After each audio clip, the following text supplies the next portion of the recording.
सुप्रभात बच्चों। आज हम लोग आ गए हैं भूगोल विषय लेकर और भूगोल विषय का अध्याय 3 जो कि आपकी है पृथ्वी की गतियां। यह पृथ्वी की गतियां क्या क्या करती है, दिन और रात, ऋतु परिवर्तन, यह सभी पृथ्वी की गतियों के कारण होता है। आज के अध्याय में हम लोग देख लेंगे पृथ्वी की कौन कौन सी गतियां हैं। जैसे बाकी ग्रहों में भी 2 गतियां होती हैं, पृथ्वी में भी 2 गतियां होती हैं, तो वो कौन सी हैं और किस तरह की होती हैं, किस तरह से होती हैं, सभी बातें आज हम लोग जानेंगे इस अध्याय में। तो चलिए पृथ्वी की गतियां को देखते हैं। बच्चों अब बात कर लेते हैं पृथ्वी की 2 गतियों की, जो है घूर्णन और परिक्रमण। तो पहला है घूर्णन। घूर्णन क्या है, जो कि आप देख रहे हैं अभी हम लोग, ये है पृथ्वी का अक्ष और उसका झुकाव अक्ष के तरफ। तो पृथ्वी जो है वो इस प्रकार अपने अक्ष में घूमते रहती है। ये जो हो रहा है अभी बच्चों, ये जो पृथ्वी इस तरह से अपने अक्ष पे घूम रही है, इसे ही घूर्णन कहते हैं। अब हम लोग जान लेते हैं कि परिक्रमण क्या है।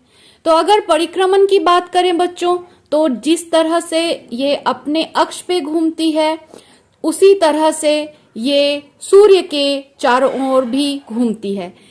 मान लेते हैं कि ये जो गेंद है ये सूर्य है हमारे। तो सूर्य को हम लोग इस जगह पे अगर रख देते हैं तो हम लोग देखेंगे कि पृथ्वी जो है वो अपने अक्ष पे घूमते हुए ही आप देखेंगे कि वो सूर्य के चारों ओर भी घूम रही है। जब सूर्य के चारों ओर ये घूमती है बच्चों, तो उसे ही हम लोग परिक्रमण कहते हैं। तो घूर्णन यानी अपने अक्ष पे घूमना और परिक्रमण यानी जब पृथ्वी सूर्य के चारों ओर चक्कर लगाती है तो उसे परिक्रमण कहते हैं।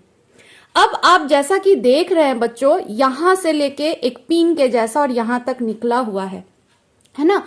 अगर हम लोग बीचों बीच इसको एक सोच लीजिए कि मध्य रेखा अगर हम लोग मान लेते हैं, तो यहां पे एक कोण का सृजन हो रहा है, कोण की सृष्टि हो रही है, जैसा कि आप अपने किताब में भी देख सकते हैं। बच्चों आपको पता है, ये जो घूर्णन के बारे में अभी हम लोगों ने जाना और परिक्रमण के बारे में भी अभी हम लोगों ने जाना, तो ये घूर्णन के कारण ही दिन और रात होता है। जैसा कि आप देख रहे हैं, ये अगर हमारा सूर्य है तो इसकी जो किरण है वो जिस तरफ पड़ेगी उसके ठीक उल्टे तरफ रात होगा, और ये जिस तरफ पड़ता है उस तरफ दिन का उजाला हो जाता है। और इसी प्रकार जैसे कि मान लीजिए कि ये भारत है, तो अगर भारत के तरफ दिन है तो इसके उल्टे तरफ का जो भी देश होगा वहां रात होगा। इसी प्रकार बच्चों परिक्रमण के चलते, जो कि पृथ्वी अपने अक्ष में घूमते हुए और सूर्य के चारों ओर करती है, इस परिक्रमण के कारण ही ऋतुओं का परिवर्तन होता है। अब हम लोग इसमें और विस्तार से जान लेंगे कि घूर्णन में कितना समय लगता है। जैसा कि हम लोग सभी जानते हैं कि घूर्णन को पृथ्वी की दैनिक गति भी कहा जाता है और इसलिए इसमें सिर्फ 24 घंटे लगते हैं। अब हम लोग देख लेते हैं कि घूर्णन क्या है। तो पृथ्वी का अपने अक्ष पर घूमना ही घूर्णन कहलाता है। पृथ्वी का अक्ष एक काल्पनिक रेखा है जो इसके कक्षीय सतह से 66.5 डिग्री का कोण बनाती है।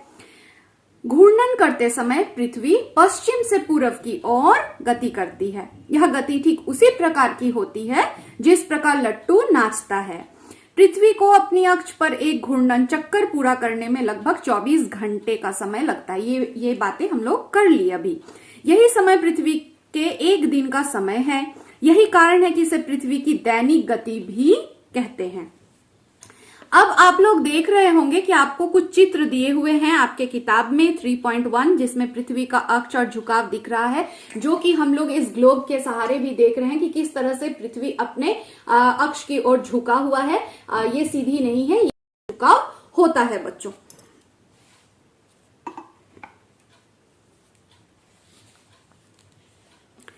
जैसा कि हम लोगों ने जाना था कि घूर्णन गति के कारण दिन और रात होता है, ये भी हम लोगों ने देख लिया था। इसके बाद हम लोग आते हैं घूर्णन गति का महत्व क्या होता है। पृथ्वी की घूर्णन गति के कारण दिन और रात होते हैं। हम जानते हैं कि पृथ्वी की आकृति गोल है, इस कारण एक समय में सिर्फ इसके आधे भाग पर ही सूर्य की रोशनी प्राप्त होती है, अर्थात उस भाग पर दिन होता है। जो भाग सूर्य से दूर होता है, अर्थात जहां सूर्य की रोशनी प्राप्त नहीं होती है, वहां रात होती है। ये हम लोगों ने अभी करके भी देखा। कल्पना कीजिए कि यदि पृथ्वी की घूर्णन गति रुक जाए तब क्या होगा। ऐसी स्थिति में पृथ्वी के आधे भाग में दिन एवं आधे भाग में रात होगी। इस स्थिति में पृथ्वी पर जीवन संभव नहीं हो पाएगा। अब हम लोग परिक्रमण की ओर चलते हैं। तो जैसा कि बच्चों हम लोगों ने देखा था कि परिक्रमण जो है वो क्या होता है, वो सूर्य के चारों तरफ पृथ्वी अपने अक्ष में घूमते हुए ही सूर्य के चारों तरफ भी वो भ्रमण करती है या परिक्रमा करती है।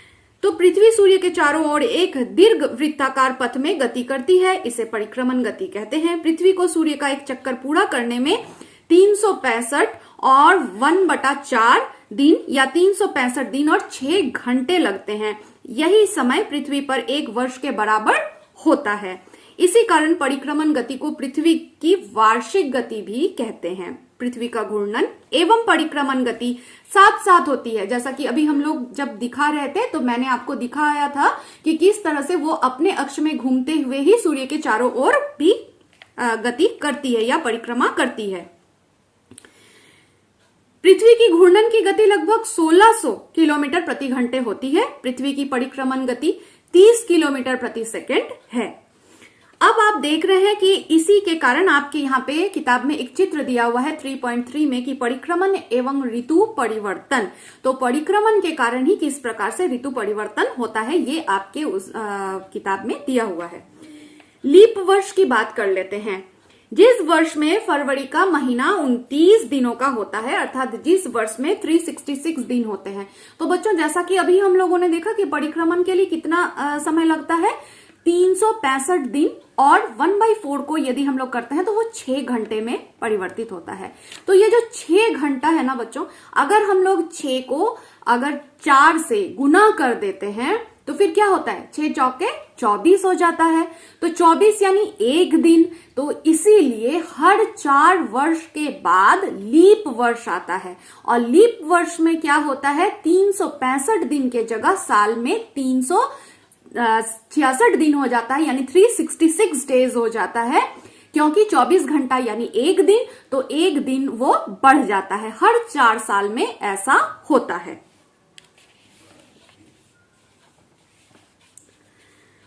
इस कारण लीप वर्ष 366 दिनों का होता है। शताब्दी वर्ष के मामले में जो शताब्दी वर्ष 400 से विभाजित होता है तो वह लीप वर्ष कहलाता है। जैसे कि 1800 ईस्वी लीप वर्ष नहीं था, जबकि 2000 ईस्वी लीप वर्ष था। और लीप वर्ष निकालने का तरीका भी आप लोगों ने गणित में भी देखा होगा कि किस तरह से हम लोग उसको विभाजित करते हैं। 400 से यदि वो विभाजित हो जाता है तो फिर हम लोग उसे लीप वर्ष मानते हैं। यदि वो नहीं होता है या 4 से ही मान ले, अगर विभाजित नहीं हो पाता है तो फिर उसे हम लोग लीप वर्ष नहीं मानते हैं।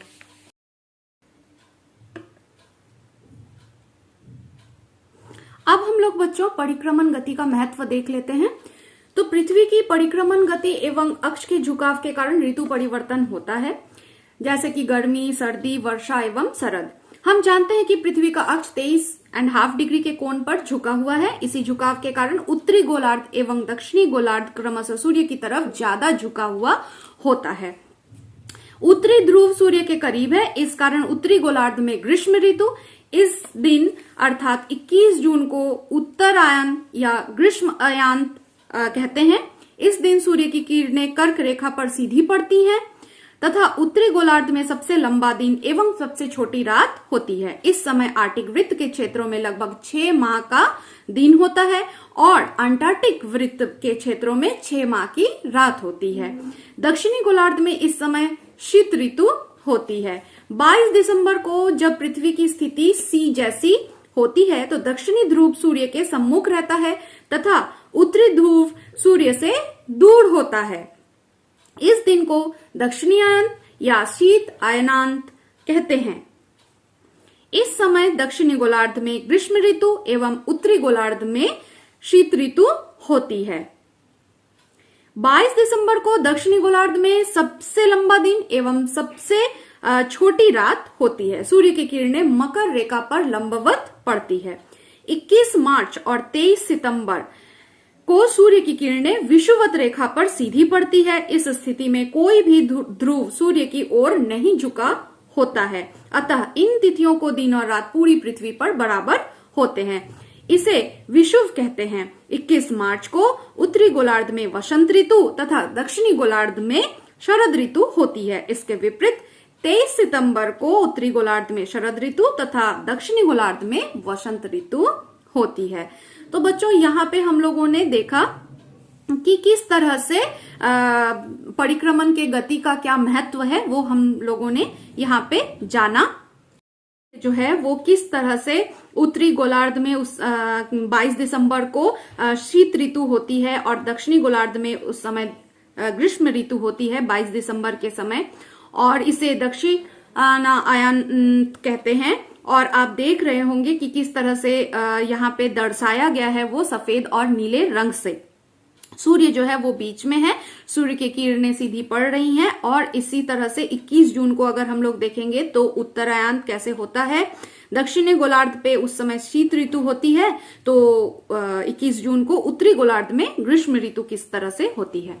तो बच्चों, अभी हम लोगों ने आपके पूरे अध्याय को बहुत अच्छे ढंग से समझ लिया है।